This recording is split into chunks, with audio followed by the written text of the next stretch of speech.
Olá pessoal, mais uma vez estamos aqui para darmos continuidade no nosso estudo dessa série sobre a mensagem dos três anjos.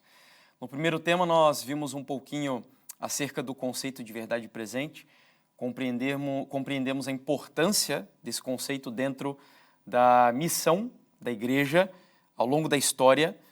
Nós vimos que a verdade presente é a mensagem mais importante para o tempo que estamos vivendo e concluímos compreendendo que esta mensagem está lá no capítulo 14, versículo 6 até o 12 do Apocalipse. Aquilo que nós chamamos de a mensagem dos três anjos ou tríplice mensagem angélica. Agora o que nós faremos, antes de entrarmos em cada um dos tópicos dessas mensagens, nós vamos passar por elas assim de uma maneira geral, porque tem alguns assuntos que estão contidos nas três mensagens que eu acho que vale a pena a gente compreender um pouquinho de forma um pouco mais abrangente, antes de esmiuçarmos os detalhes que nós leremos agora na sequência. Então quero convidar você, antes de abrirmos a palavra do Senhor, a falarmos com Ele mais uma vez. Oremos. Bondoso e eterno Pai, nós vamos abrir a Tua palavra e nós agradecemos ao Senhor, porque nós somos privilegiados por tê-la em nossas mãos e podermos usá-la para compreendermos melhor como devemos viver e o que devemos fazer também enquanto vivemos nesse mundo. Queremos pedir a Tua bênção, a direção do Espírito Santo, que o Senhor mais uma vez nos dote da capacidade de compreensão do Teu Santo Evangelho e da missão que temos no tempo do fim. Nós oramos com o perdão dos nossos pecados em nome de Jesus. Amém. Então vamos fazer a leitura do texto de Apocalipse 14, versículos 6 até o 12. Apocalipse 14, versos 6 até o 12, que são as mensagens dos três anjos. Diz assim: Vi outro anjo voando pelo meio do céu, tendo um evangelho eterno para pregar aos que se assentam sobre a terra e a cada nação e tribo e língua e povo, dizendo em grande voz: Temei a Deus e dá-lhe glória, pois é chegada a hora do seu juízo. E adorai aquele que fez o céu, e a terra, e o mar, e as fontes das águas. Seguiu-se outro anjo, segundo, dizendo: Caiu, caiu a grande Babilônia, e tem dado a beber a todas as nações do vinho da fúria da sua prostituição. Seguiu-se a estes outro anjo, terceiro, dizendo, em grande voz: Se alguém adora a besta e a sua imagem, e recebe a sua marca na fronte ou sobre a mão, também esse beberá do vinho da cólera de Deus, preparado sem mistura no cálice da sua ira, e será atormentado com fogo e enxofre diante dos santos anjos e na presença do Cordeiro. A fumaça do seu tormento sobe pelo século dos séculos, e não tem descanso algum nem de dia, nem de noite, os adoradores da besta e da sua imagem, e quem quer que receba a marca do seu nome. Aqui está a perseverança dos santos, os que guardam os mandamentos de Deus e a fé em Jesus. É praticamente impossível nós falarmos em missão da igreja e ignorar o conteúdo do texto que nós acabamos de ler. Eu diria que é até negligência da nossa parte. A mensagem dos três anjos de Apocalipse 14 é o conteúdo presente, ou o conteúdo presente, melhor dizendo, no texto, é a nossa ordem de batalha, eu diria. E essas mensagens ganharam uma ênfase ainda maior a partir daquele movimento que nós conhecemos como o Grande Despertar Religioso de 1843 e 1844. E desde então, elas são as mais importantes mensagens que existem na Bíblia e assim permanecerão até a vinda do Senhor Jesus. Nós já vimos há pouco que a pregação dessas mensagens, como disse o apóstolo Pedro, é aquilo que chamamos de verdade presente, ou seja, é a mensagem mais importante para agora. E é curioso, e eu não citei esse texto para vocês na mensagem anterior, mas embora os adventistas deem uma ênfase maior a essas mensagens especiais, vejam que o próprio Martinho Lutero, que é o homem que alguns dizem que viveu um pouco à frente do seu tempo, me parece que ele já tinha uma noção do conceito de verdade presente, embora não usasse a expressão.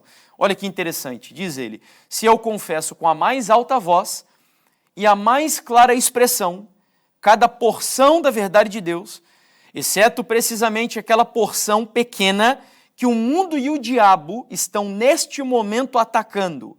Então eu não estou realmente confessando Cristo, por mais que eu cante de galo, clamando que o estou professando.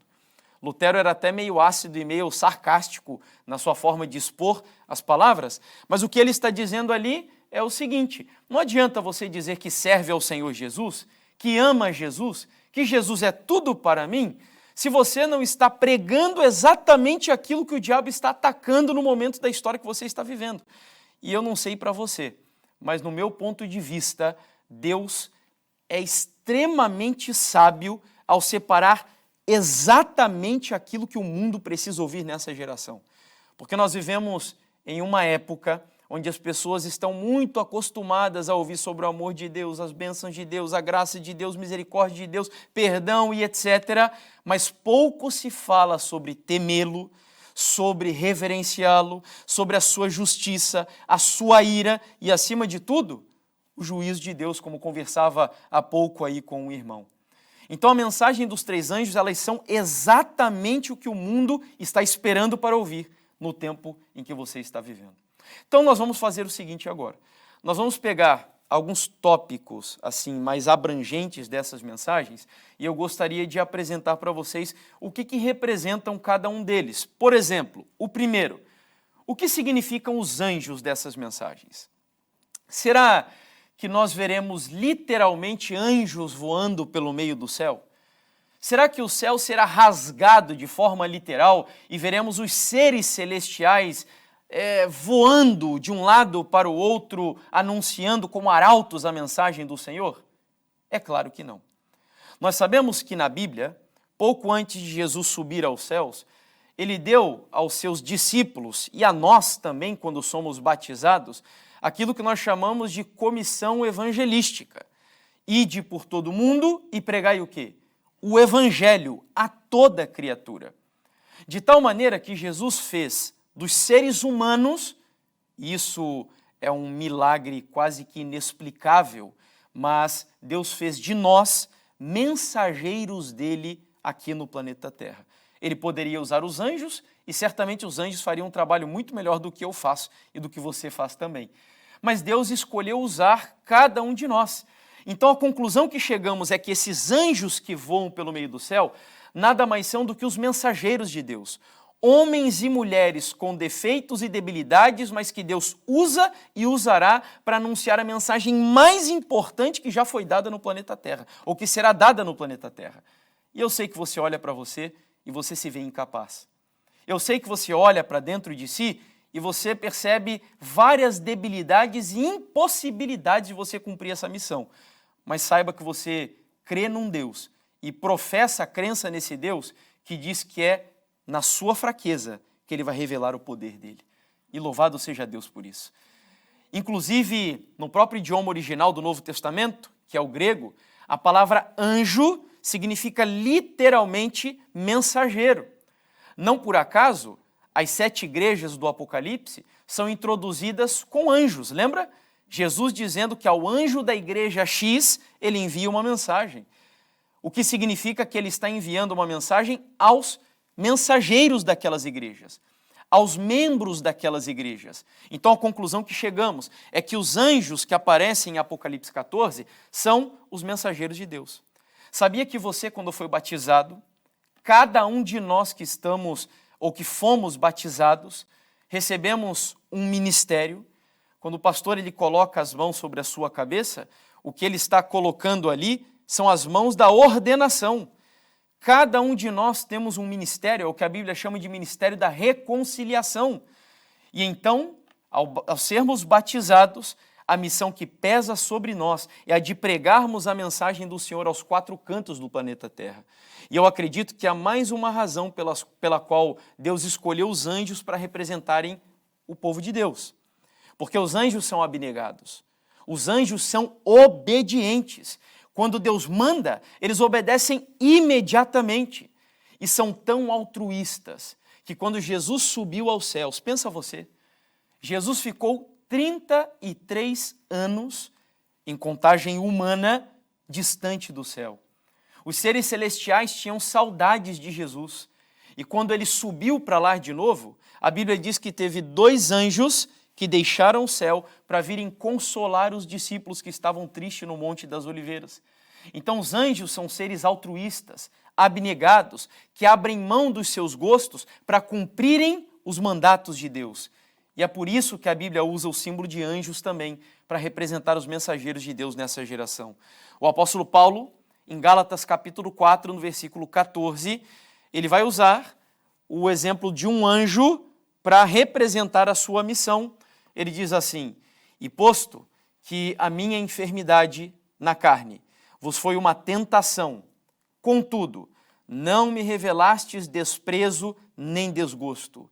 Antes me recebestes como um quê? Como um anjo de Deus, como o próprio Cristo Jesus. Então, em conclusão, tem muitas outras passagens que eu poderia citar aqui. Por exemplo, Mateus 11, versículo 10, João Batista é comparado a um anjo. A palavra é traduzida como mensageiro, mas é a mesma palavra do original anjo.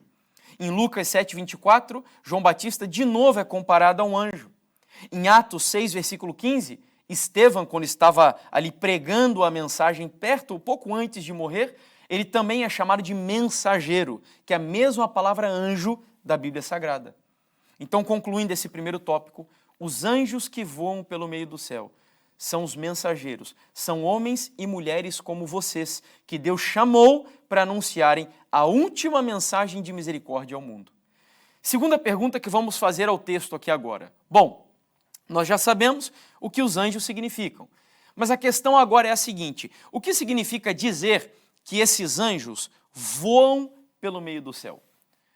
Porque nem sempre na Bíblia os anjos aparecem voando. Nós encontramos na Bíblia os anjos assentados, ajoelhados, cantando, mas por alguma razão Deus escolheu, em Apocalipse 14, usar a imagem dos anjos voando pelo meio do céu. E há algumas razões pelas quais eu creio que Deus fez essa escolha. Primeira, mostrar que essas mensagens do Apocalipse 14 não foram inventadas nos corredores de uma academia teológica. Elas não são fruto de uma contenda ou intriga de teólogos e pastores que se desentendem em uma igreja e que decidem fundar uma nova igreja. Não. Essas mensagens, elas tampouco são o resultado de estudos acadêmicos da área de, como eu já citei no estudo anterior, de psicologia, de marketing ou publicidade. Não, em absoluto. Essas mensagens, quando são representadas aqui por anjos que voam pelo meio do céu, a ideia de Deus é mostrar que essa mensagem, ela é o resultado, ela é o fruto de uma reunião entre o Pai, o Filho e o Espírito Santo. Foi a própria Trindade que no céu determinou a mensagem exata que a nossa geração precisaria ouvir nesse momento da história. É uma mensagem celestial. É uma mensagem que veio do reino dos céus. E nós veremos isso também no decorrer dessa série de estudos aqui. Mas há uma outra razão também. Voar pelo meio do céu representa o quê? A velocidade, a urgência. A intenção de Deus foi mostrar que nós precisamos anunciar essas mensagens ao mundo de forma urgente. É necessário apressarmos a velocidade com a qual as pessoas devem ouvir urgentemente essa mensagem. Você lembra da citação de Andrews que nós vimos no estudo anterior? Almas estão perecendo, as quais agora estão sendo alcançadas. O tempo para o trabalho é curto, a noite vem em que ninguém poderá trabalhar. É o senso de urgência. Por isso Deus coloca anjos voando pelo meio do céu. E há uma terceira e última razão. E para essa nós vamos precisar usar aqui um exemplo antitético, que é diferente daquele que nós estamos vendo. Enquanto no Apocalipse há um povo que voa pelo meio do céu, há um outro povo no Apocalipse que habita sobre o planeta Terra. Lembram dessa expressão no livro do Apocalipse? A Bíblia fala de pessoas que habitam sobre o planeta Terra.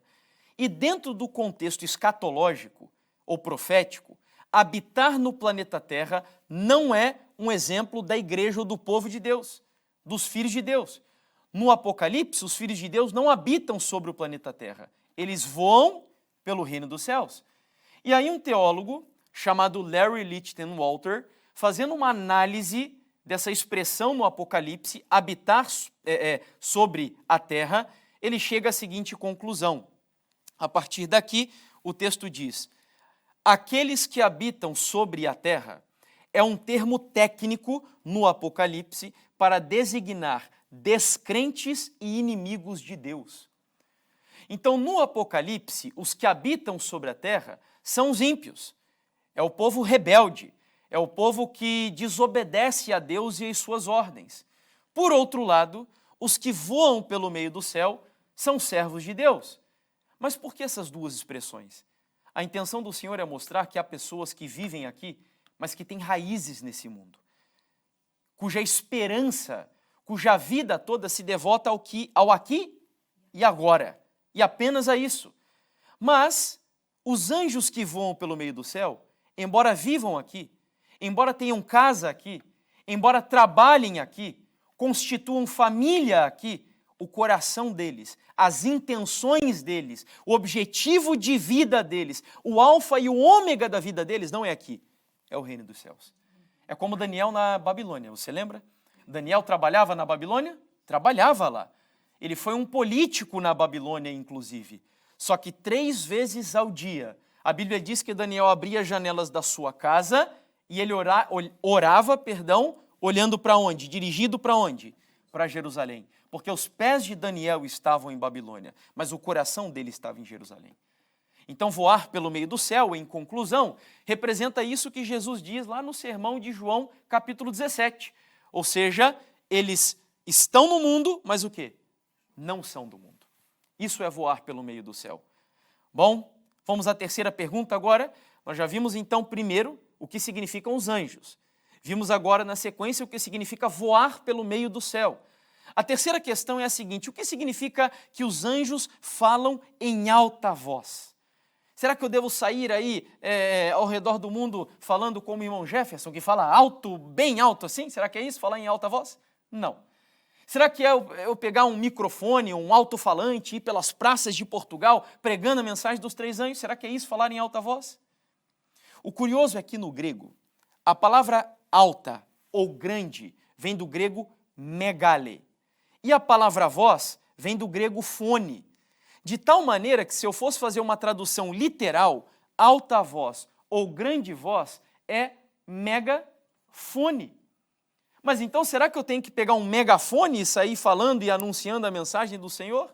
Lá no Brasil tem um rapaz, coitado, dá até pena dele, mas que lá no Maranhão ele vai pelas praças lá e começa com um megafone falar a mensagem, pregar no meio das feiras e ninguém nem presta atenção, obviamente, no que ele está falando. Será que é isso que eu devo fazer? É claro que não. Nós estamos estudando aqui uma passagem cujo contexto é um contexto espiritual, é um contexto simbólico. Pregar em grande voz, pregar em alta voz, como se eu estivesse com um megafone, é pregar com autoridade, é pregar sem covardia, pregar com coragem a mensagem do Senhor. Eu sei que não é fácil. Nós vivemos em uma geração cuja mensagem dos 3 anjos é impopular. No entanto, os mensageiros de Deus, ou no mínimo, se você é um adventista do 7º dia, nós não estamos preocupados com popularidade. Nós devemos estar preocupados em fazer a vontade de Deus. E tenho certeza que quando nós fizermos a vontade dele, meus amigos, as igrejas, os locais de reunião ficarão pequenos. Não porque ali estão pessoas famosas, como cantores e pregadores famosos, não. Mas porque nós anunciaremos a mensagem do Senhor com intrepidez e, acima de tudo, sabe o quê? Cheio do poder do Espírito Santo de Deus. E isto é pregar em grande voz. Eu vou dar um exemplo para vocês. Olha só. No livro de Lucas, capítulo 1, versículos 41 e 42, você se lembra da história. Maria foi visitar a sua prima Isabel. E o bebê Jesus já estava em desenvolvimento dentro do ventre de Maria. Só que João, que havia sido gerado um pouco antes, já estava quase no final da sua gestação. E a Bíblia diz que quando Maria chega e saúda a Isabel, olha só o que aconteceu. E aconteceu que, ao ouvir Isabel a saudação de Maria, a criancinha o quê? saltou no seu ventre. Uma pequena pausa e um pequeno parênteses aqui. Esse é um dos versículos bíblicos mais poderosos para mostrar que um filho de Deus jamais deve ser favorável ao aborto. O aborto é um crime e um talvez dos mais terríveis praticados pela humanidade hoje. Há um holocausto covarde de mais de 40 milhões de fetos e crianças que são todos os anos assassinadas dentro de clínicas abortistas ao redor do mundo. E um filho de Deus nunca deve ser favorável a isso. Porque aqui está a prova de um feto que dentro do ventre da sua mãe reagiu ao simples fato de Maria fazer uma saudação para sua prima Isabel, mostrando e provando que a vida ela já é uma realidade dentro do próprio ventre materno. E já nos primeiros ali dias de gestação, as primeiras semanas inclusive. Bom, fecho parênteses e então voltamos ao texto. Quando Maria saúda Isabel, a Bíblia diz que Isabel foi cheia do Espírito Santo. E olha o que aconteceu. E então exclamou com grande voz. É a mesma expressão que está em Apocalipse 14. A Bíblia diz que quando Isabel foi cheia do Espírito Santo, ela fala, ela se expressa como um megafone, em alta voz. O que me leva a concluir que pregar em grande voz, lá no Apocalipse 14, é pregar cheio do quê? Do Espírito Santo. Meus queridos, e como nós precisamos urgentemente do poder e do dom do Espírito Santo em nosso meio. Olha, eu falei isso já, mas eu insisto nesse tópico. Nós precisamos abrir os olhos. Porque hoje, muitas vezes, nós estamos confiando mais em métodos humanos, quando não mundanos para a pregação do Evangelho. Tem uma frase que eu acho fenomenal, de um homem chamado E.M. Bounds, onde ele diz assim: Deus não unge métodos, Deus unge homens. Nós estamos em busca dos melhores métodos, mas Deus está em busca dos melhores homens. Deus precisa de homens e mulheres cheias do Espírito Santo de Deus. Precisa de pessoas que se disponham a obedecê-lo da maneira como Ele determina. E não como estudos hoje. Olha, tem igrejas hoje, para vocês terem ideia, as chamadas mega churches, ou mega igrejas, igrejas enormes que invadem aí o mundo todo, que parecem mais shopping centers do que igrejas, que fazem estudos de marketing, inclusive, para saber o que as pessoas gostariam que tivesse dentro da igreja. Muitos que tratam igrejas como se fossem um restaurante, onde um púlpito é um balcão de self-service e os membros da igreja são como clientes desse restaurante. E não é assim. Nós precisamos do poder do Espírito Santo de Deus. É a chuva temporã e a chuva serôdia que nós necessitamos para anunciar essas mensagens. Tem um teólogo chamado A.W. Tozer.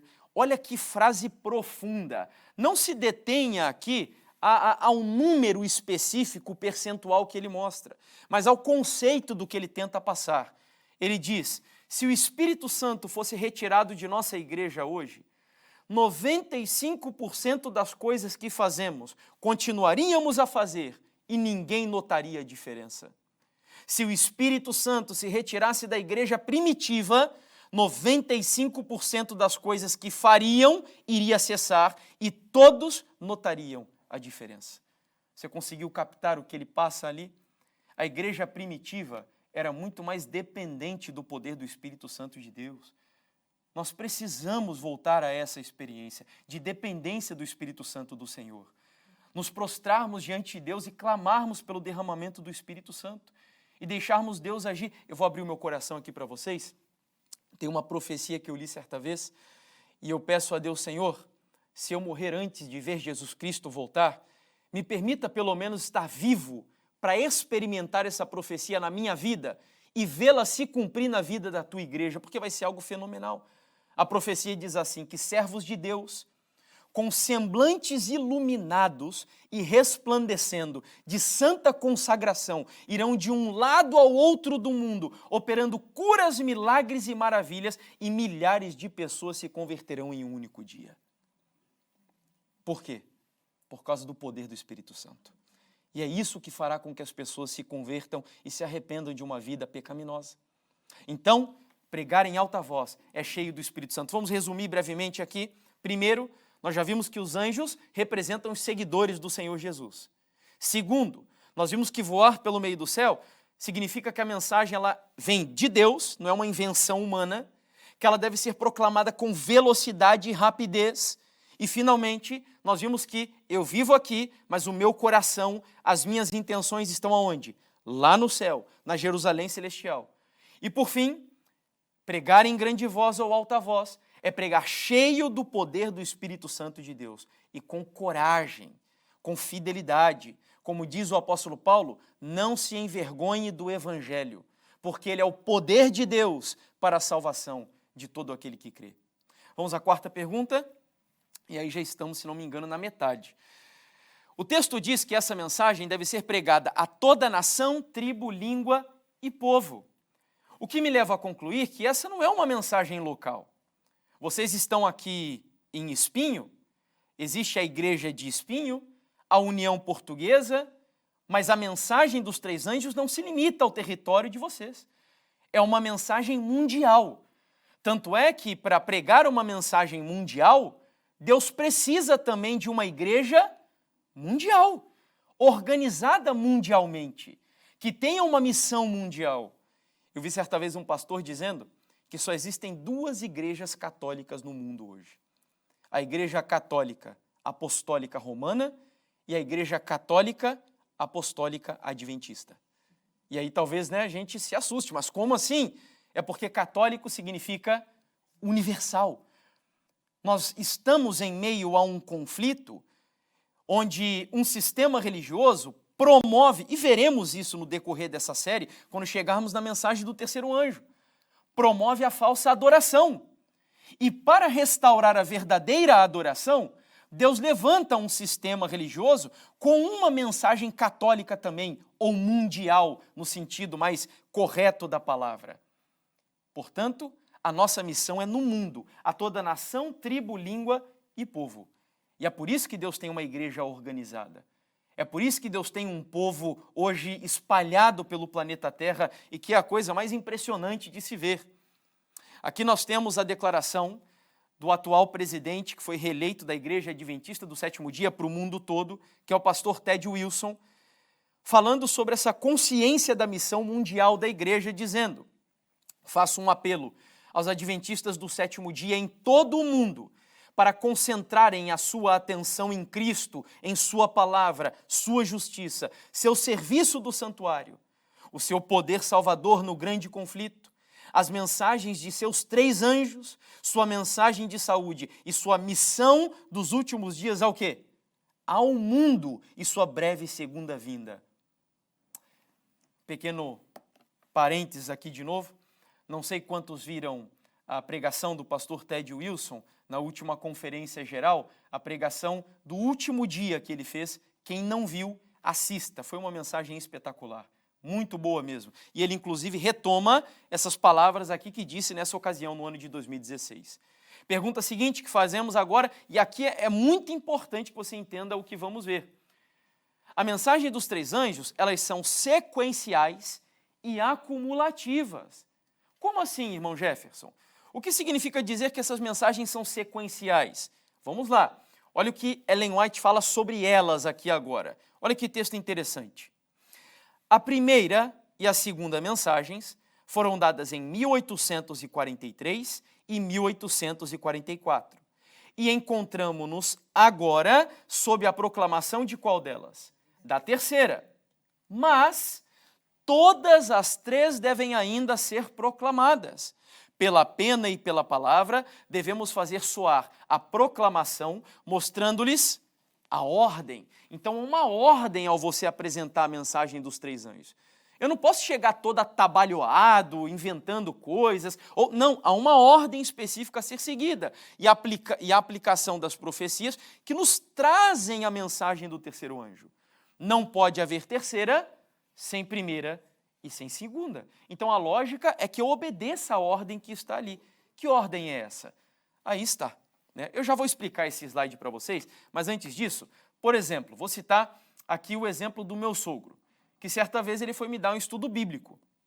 Quando eu era ainda adolescente, namorava com a Bruna, hoje estou casado com ela, nós começamos a namorar com ela com 15, eu com 15, ela com 14 anos. E o meu sogro viu que o namoro estava ficando meio sério e ele me convidou para fazer estudo bíblico.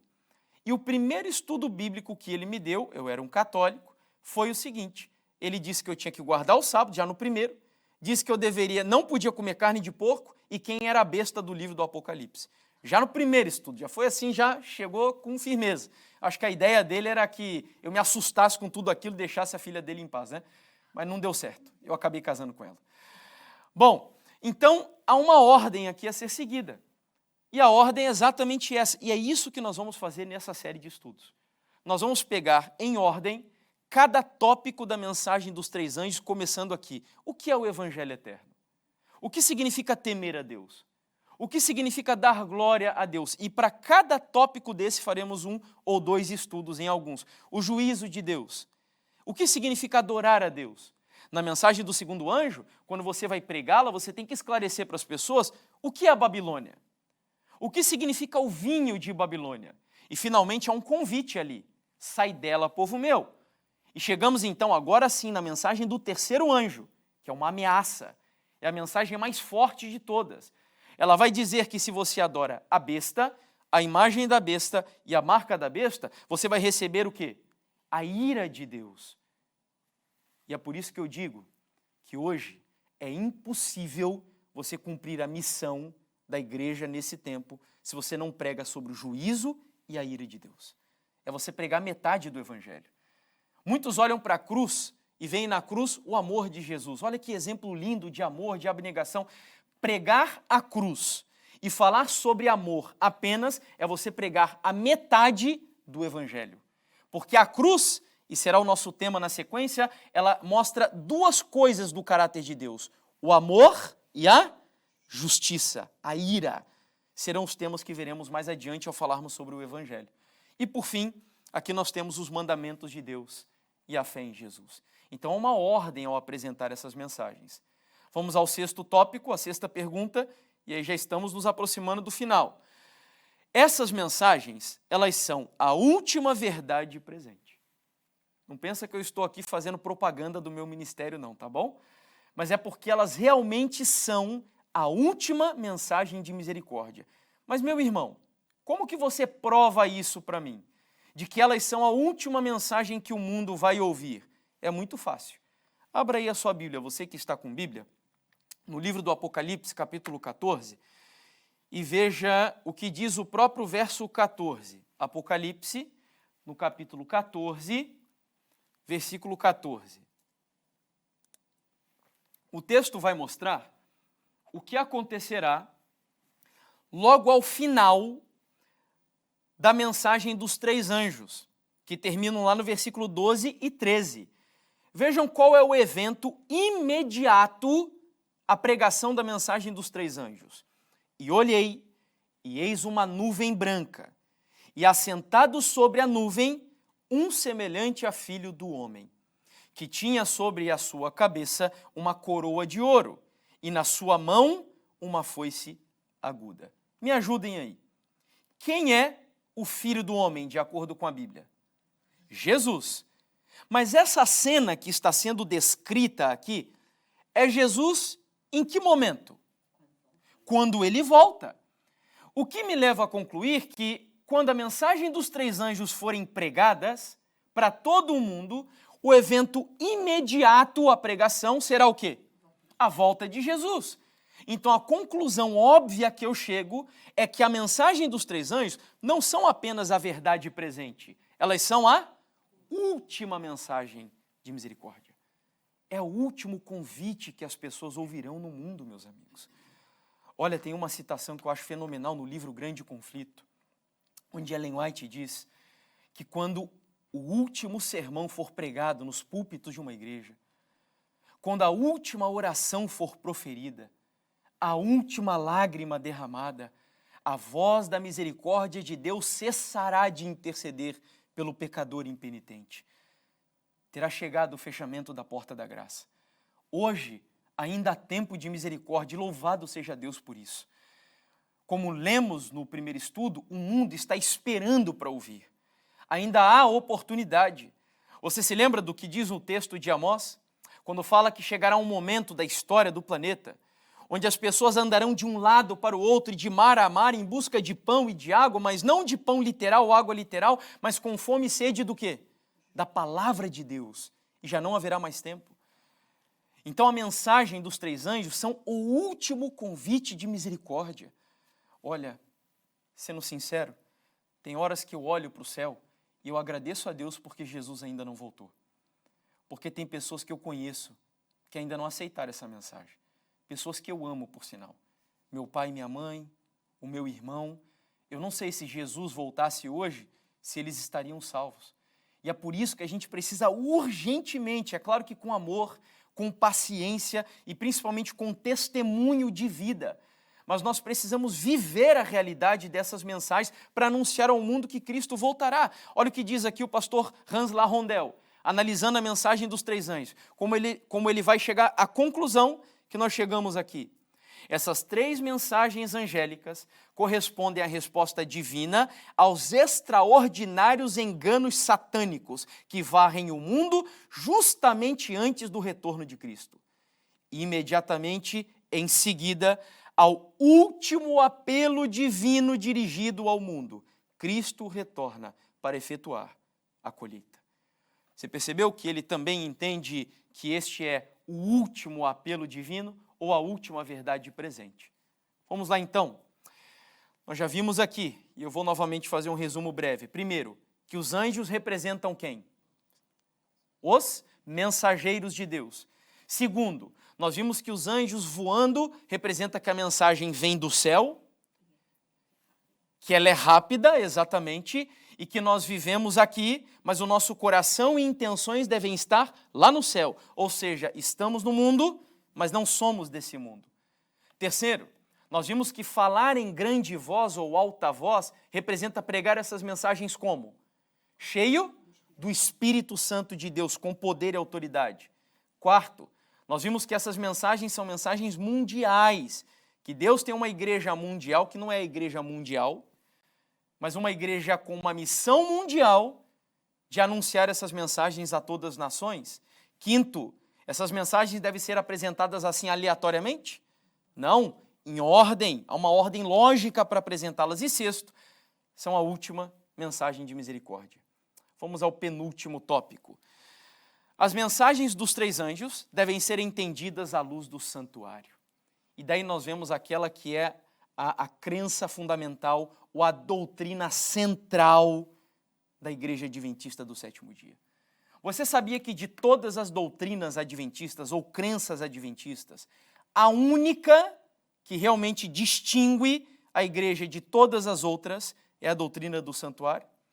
Porque mesmo do sábado, tem outras igrejas que creem no sábado. Mesmo sobre a mortalidade da alma, tem outras igrejas que creem na mortalidade da alma. E por aí vai.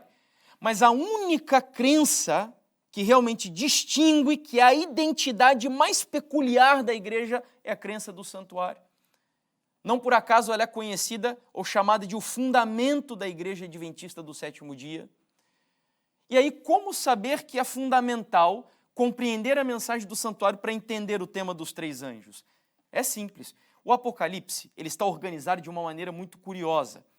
E aqui, por exemplo, no capítulo 11, versículo 19, olha só como se encerra a primeira parte do livro do Apocalipse. Diz assim o texto: abriu-se então o santuário de Deus, que se acha no céu, e foi vista a arca da aliança no seu santuário. E sobrevieram relâmpagos, vozes, trovões, terremoto e grande saraivada. Vamos lá, não dá tempo da gente explorar isso aqui, mas o capítulo 11 do Apocalipse se cumpriu na época da Revolução Francesa. Então nós estamos falando aí de 1793, 98, por ali, aquela época da história. A Bíblia diz que próximo desse período foi aberto no céu o santuário e viu-se um móvel desse santuário, a Arca da Aliança, o que me permite concluir que qual compartimento do santuário foi aberto nesse momento lá no céu? Qual foi? O Santíssimo. Isso está em harmonia com uma profecia que nós conhecemos do livro de Daniel e que nós vamos retomá-la aqui no nosso estudo também da mensagem do primeiro anjo. Então, lá próximo da época da Revolução Francesa, um pouco depois, o Santíssimo do céu foi aberto. E quando o Santíssimo se abre, muita atenção à sequência agora para você não se perder. No capítulo 12, aparece o primeiro inimigo da igreja, que é o dragão.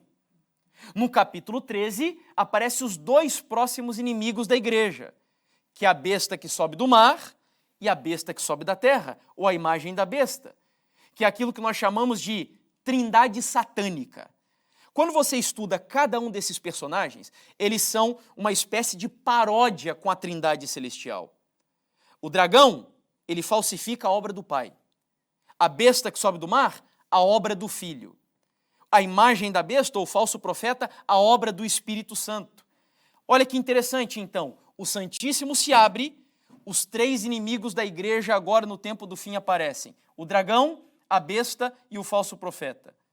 Lá no Apocalipse 14, indo na sequência, nós temos agora Deus levantando quantos anjos para combater a trindade satânica? Quantos?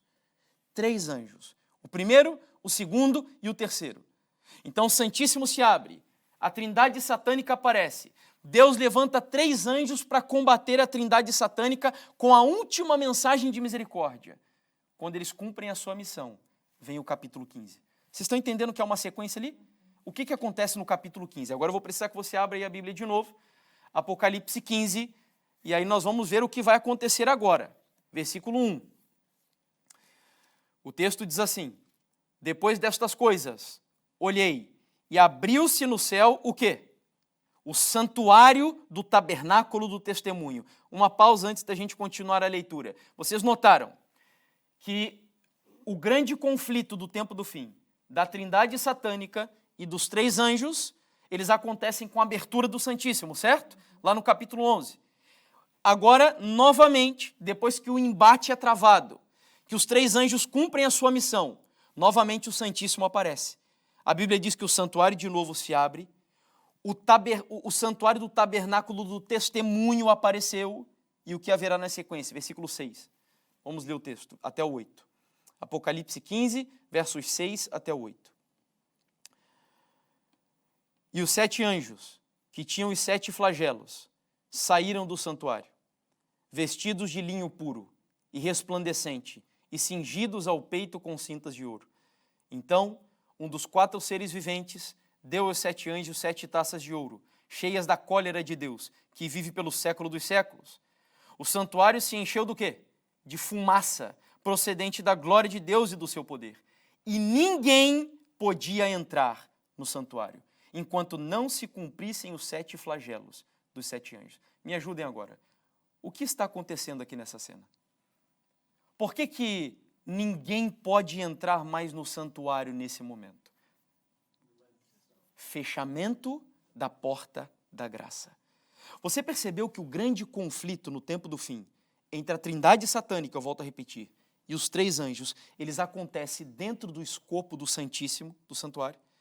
Quando Jesus entrou no Santíssimo, o conflito foi lançado. Quando os 3 anjos cumprirem a sua missão, o Santíssimo se fecha e acabou.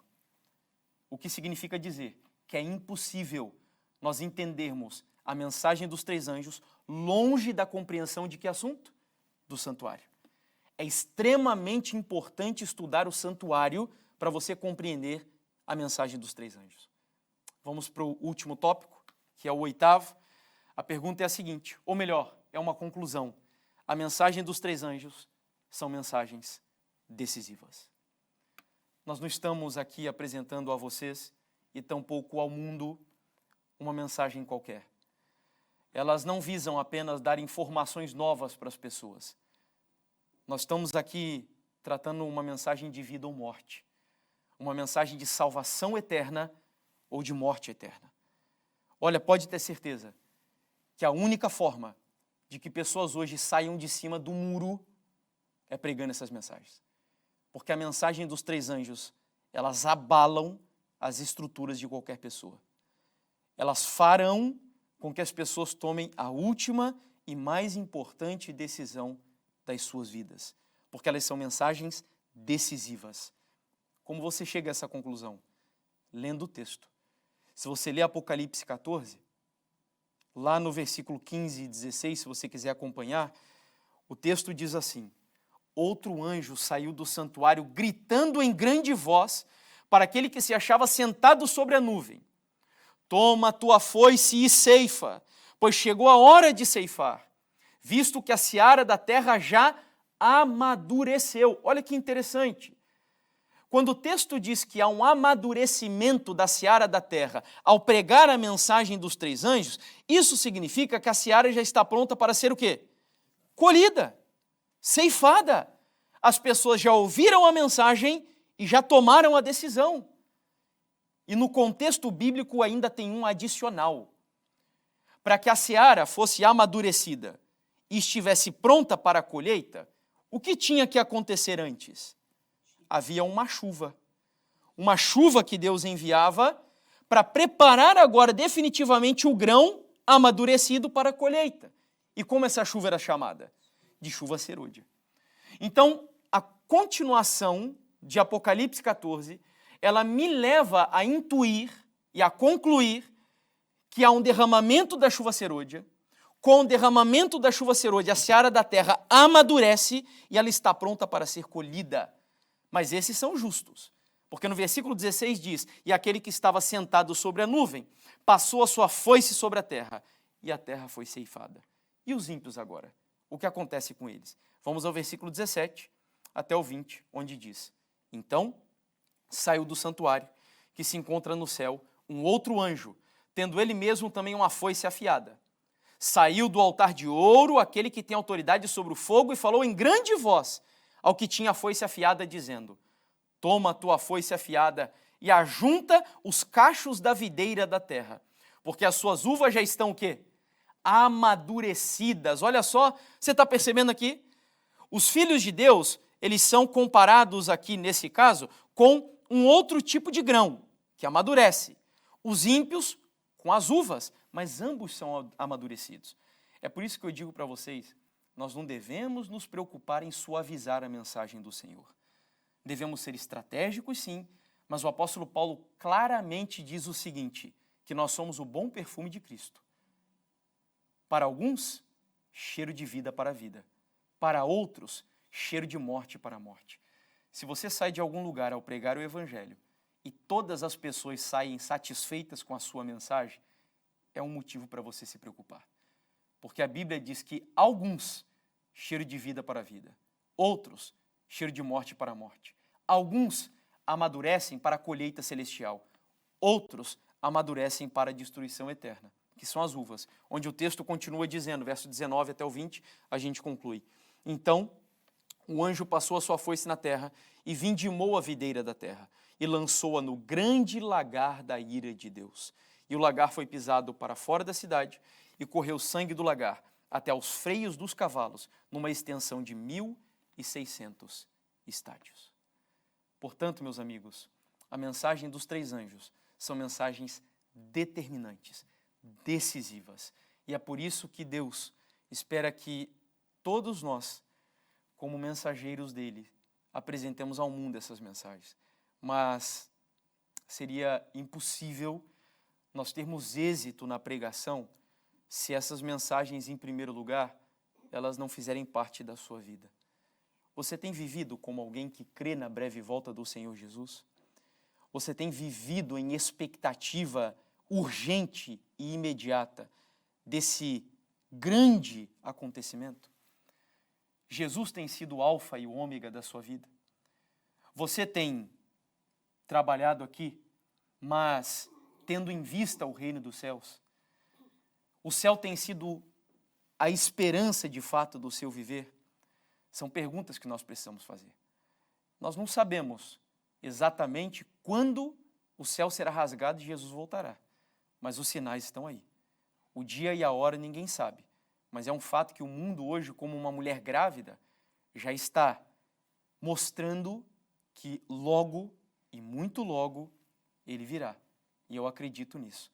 Que em nome de Jesus, a sua experiência seja uma experiência de viver essas mensagens e pregá-las com o poder do Espírito Santo. Que Deus te abençoe e te guarde e que Ele faça de você um anjo que voa pelo meio do céu nessa geração. Feche os seus olhos e vamos orar. Bondoso Deus, louvado seja o teu nome, Pai, e adorado seja o Senhor na beleza da sua santidade.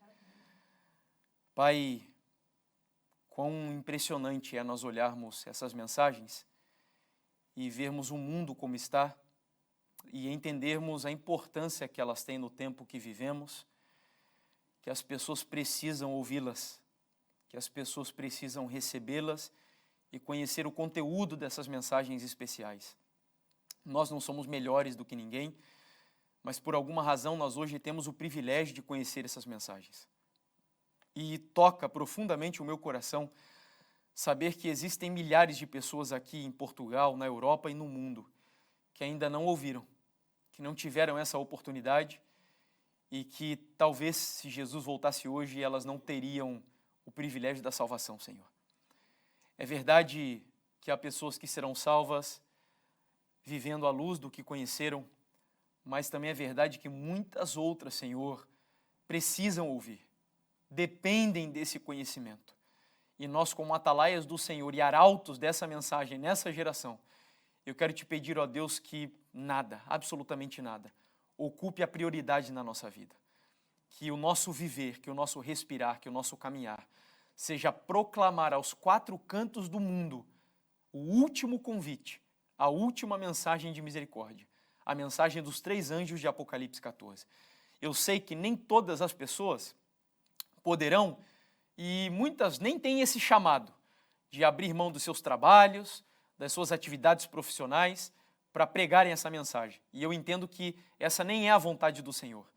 Mas eu te peço, Pai, que na nossa vocação, naquilo que fomos vocacionados a fazer, seja trabalhando como lixeiro ou até um médico ou empresário, ou seja lá o que for, que tudo hoje o que fizermos seja fundamentado na razão de vivermos como filhos do Senhor no planeta Terra, que é pregarmos a mensagem dos 3 anjos de Apocalipse 14. Que o Senhor nos dê a tua bênção, a tua paz e nos dê o Espírito Santo, em nome de Jesus. Amém, Senhor.